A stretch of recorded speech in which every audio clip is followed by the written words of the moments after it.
a nie na wszystko się zgadzać, nie? Kiedyś taki byłem bardziej pokorny, no tak, wiesz, No tak, bo no wiesz, wiadomo. bo człowiek się uczył, a dziś uważam, że lepiej powiedzieć stop, nie? No wiesz, i to jest dobre, nie? Także... No tak, no też wiesz, no jednak jest kawał czasu jak tatuujesz, bo ile tatuujesz? Ja tatuję. Mój syn ma 13 w tym roku, więc ja tatuję 12 w kwietniu będzie. No to ja rok potem jak się urodził, niecały rok potem jak się urodził, zacząłem, bo miałem wcześniej zacząć, ale dowiedziałem się, że będę tatą, no i wiecie, wyprawka i to, siano na co inne poszło, nie? Ale później tak, i tak to marzenie spełniłem, widać i kurczę, jestem dalej, nie wróciłem nigdzie do pracy, także kurde, mega się cieszę, nie? Jasne, że tak. Poza tym też wspominałeś podczas prywatnej rozmowy, że nawet ksiądz cię poleca. Ksiądz Rysiu mnie poleca, no. Tak, to wiecie, to jest taki nietypowy gość, bo on w ogóle nie siedzi w kościele, tylko po prostu jest, bo wiecie, ja tam no sceptyczny podejście do kościoła, no bo tam wiecie, jak tam różne rzeczy jest, nie? Różne krzywe akcje. Ale Rysio po prostu raz, że jest szczupły, nie? To znaczy, że nie wpierdala, nie? Czyli umie pościć, kurde. A dwa, że on po prostu, kurde, mi imponuje jako człowiek, bo on siedzi, jest kapelanem na onkologii. Ma 5 oddziałów dzieci pod sobą, robi ostatnie namaszczenia, kurwa, siedzi z tymi dziećmi. To jest no, mega ciężkie, to jest szacun, kurwa. Czy to on by mówił tam zdrowaś, czy on by tam z nimi siedział, im pomagał, to nie o to chodzi. Nie? Jest mega fajnym człowiekiem, poświęcił swoje życie chorym dzieciom, nie? I ja sobie raz na pół roku z nim gadam, po prostu tak jak teraz my siadamy i my se gadamy, nie? Z nim można iść na se pobiegać, kurwa, czy na siłkę, nie? No mega gość, taki, wiesz, w moim wieku, nie? Ja mu powiem, a to w Biblii piszą, tak, kurwa, ja się nie zgadzam. On mówi, nie, słuchaj, Jarek, seks przed ślubem można, bez przesady, to tam, wiesz, taki, no, wiesz, normalny gość, nie? Że ja mu mogę jakieś puncze dać, on mi gdzieś da ripostę, ale szanuję go, bo kurwa jest mądry i nie jest jakiś taki, wiecie, spiździały, że musi do niego pan mówić. Nie, on mówi, Rysio, jestem żaden ksiądz, nie? Wiesz. No i chodzi o to, że on ostatnio do mnie się odezwał po prostu, bo no będę robił po prostu portret pewnego pana, synka, który no chował go Rysiu, nie? Niech spoczywa w pokoju. No i wiecie, i ja miałem zaszczyt rozmawiać z tym panem i kurczę, opowiedział mi o tym, podzielił się ze mną tym, wiesz, to jest takie mega intymne. No i ja teraz, wiesz, będę robił ten portret no i kurwa, no wiesz, i to jest tatuaż ze znaczeniem, nie? To jest, No tak, to jest wzruszające. Ja bym nie myślał w ogóle, że to zrobisz go na 200%, nie? No bo wiesz, no kurczę, co to znaczy i ten gość chce, żebyś ty mu to zrobił. No ja pierdolę, nie? Ciary mam, nie? To jest, wiesz, zaszczyt, że mogę tak robić, mieć taką pracę, nie? Jeszcze mieć z tego fan, porozumieć taką osobę, zrobić to, zostawić to po sobie, wiesz. Przy tym sobie muzyczka gra, pijesz herbatkę, wiesz, no zajebiście, w dupę zimno nie jest, tak? Nie tyrasz z łopatą, to kurwa, jestem mega wdzięczny, że... No tak, no i też, no nie bójmy się powiedzieć, ale zawód tatuatora też się często dobrze opłaca, więc No to tak. jest kolejna kwestia, że możesz Godnie żyć, godnie nie? żyć, Godnie tak, żyć, tak tak. chciałam powiedzieć. Tak, kiedyś były sprawy w sądzie, wiecie, zamalowanie pociągów za graffiti. O. No. I mówili, co ty robisz, przestań. Idź tam, kurwa, szkołę skończ. A ja tam, kurwa, wiecie, dostawałem siano na piórnik, a wiesz, siana nie było w domu, nie przelewało się, ale rodzice robili co mogli, nie? A ja tak, pożyczyłem od kumpla piórnik, pokazywałem, że kupiłem, aż wszystko jechałem po Montany, po Beltony i kupowałem farby i malowałem, kurwa. Niespokojna dusza. Cały czas, całe siano na farby wydawałem i gdzieś to fajnie, nie? Bo gdzieś to zostało, nie? Teraz już powiem, dawno nie malowałem sprayami, ale teraz maluję na skórze już długo i to po prostu to jest kwestia zmiana płótna, nie? Więc fajnie, nie? Fajnie, że Podczas tak. tatuowania też starasz się czasami nawiązać do tego graffiti? Tak, bo ja mam, wiesz co, mam taką swoją czcionkę autorską, którą, wiesz, no taguję od dzieciaka po zeszytach wszędzie, nie, no i to jest to, co po prostu powstało, wypracowało. I ja lubię sobie te czciony dodawać, jakąś realistyczną twarz w kolorze czy coś, ale gdzieś tam wydzieram tym dupeczką coś, czy na czole, czy pod okiem, czy pod spodem, zrobię jakąś opachę z tego, taką tłustą, taką, lubię to bardzo dodawać, nie, to jest fajne, nie, czuję to i to fajnie się przeplata, łączy, nie. Jasne, to jest też kawał twojej historii, tak?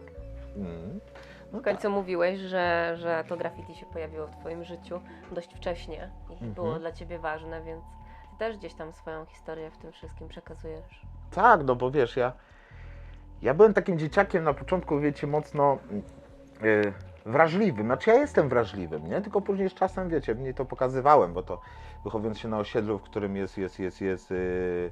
nie jest lekko, no to później pewne rzeczy dorastasz i tak na to nie patrzysz, ale jak miałem 13 lat, ja pamiętam, że kupiliśmy pierwsze spreje, a wcześniej to było tak, że pamiętam, moja siostra 10 lat starsza, wiesz, słuchała Limp Bizkit, Public Enemy, Korn, wiecie, nie? Ja to wszystko słuchałem tego i Limp Bizkit miał taką okładkę na Significant Other z takim gościem, co ze sprayem w Superstarach leci, nie? I ja tą okładkę, kurwa, przerysowałem z 30 razy, bo mi nie wychodziło i później mi wychodziło już i tam był taki napis grafem Limp Bizkit, kurwa, i był, Ślizg był, taka gazeta Ślizg tak. dla dyskorolkarzy, z twardą okładką wtedy była ona jeszcze i jak musiałem ze starym chodzić do kościoła jako dzieciak, wiecie, nie?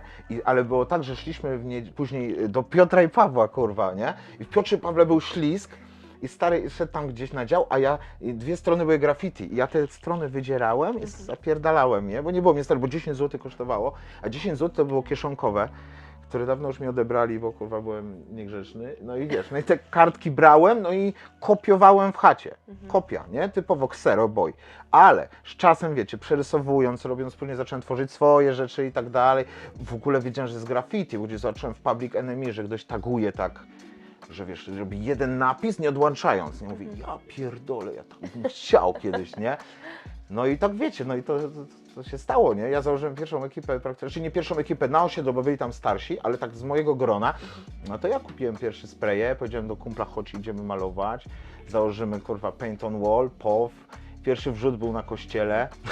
Oho, Najlepsze, na że grubo od razu. no, na murze kościołu. Chuj, że akurat rodzice wracali z wywiadówki przez park i też tam, no, jaja były, nie?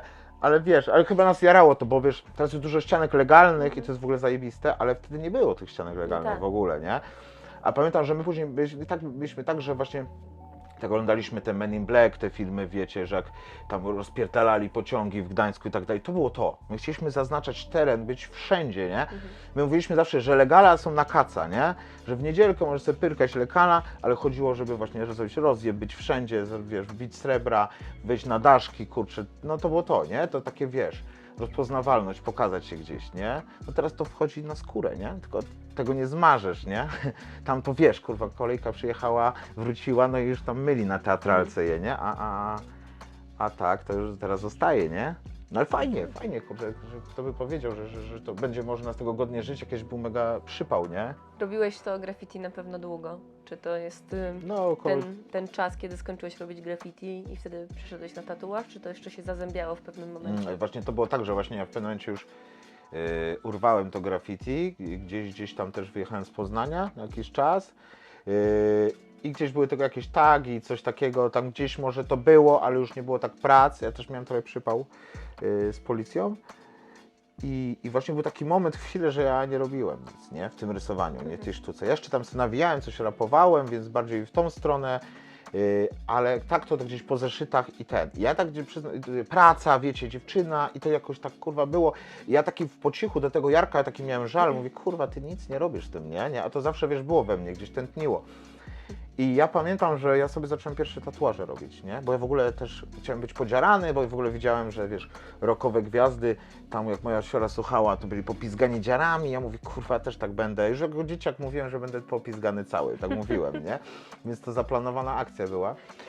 I ci się udało. No i wyszło, że tam, że ten, nie? No i ja sobie, wiecie, robiłem pierwsze tatuaże, w ogóle... Ja byłem niepewny siebie, nie? Ja byłem taki, że raczej mi się nic nie uda. Z domu tak wyniosłem to, że raczej ty to kurwa wiesz, na kasę do Tesco, nie? Ale zacząłem, że on mi robi i w ogóle tak to łatwo wyglądało. No bo wiesz, jak to jest, jak ktoś ci robi, mówię, kurwa, mu idzie tak łatwo, to chyba nie jest trudne takie, nie?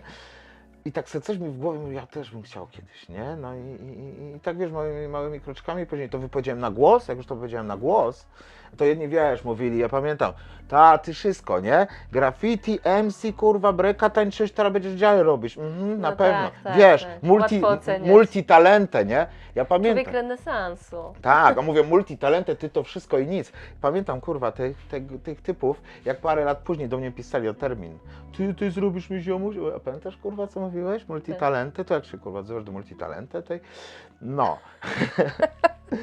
No, wiesz, ale nie, ja tak mam szczerze, po prostu jeśli marzę o czymś, to chcę to zrealizować, nie? To nie było po to, żeby sobie, nie wiem, zacynić, bo dziara, nie? Tylko po prostu żyłem tym i żyję tym i kurde, czerpię z tego taką samą radość, jeszcze większą chyba niż kiedyś. Bo teraz po prostu już się bawisz tym, nie? Już masz taki luz, już nie masz, już wiesz, już sobie płyniesz, nie? W tym, także, no czad, kurwa, nie? No minęło, jak sam powiedziałeś, już 12 lat, więc to jest kawał historii, gdzie dochodziłeś do tego tak naprawdę, w jaki sposób tatuować, co Ci sprawia radość, co jest dla Ciebie też i lepsze. No ale na pewno też bardzo dużą wartością był dla Ciebie sprzęt, na którym tatuowałeś i tatuujesz dzisiaj. Jak to się zmieniało?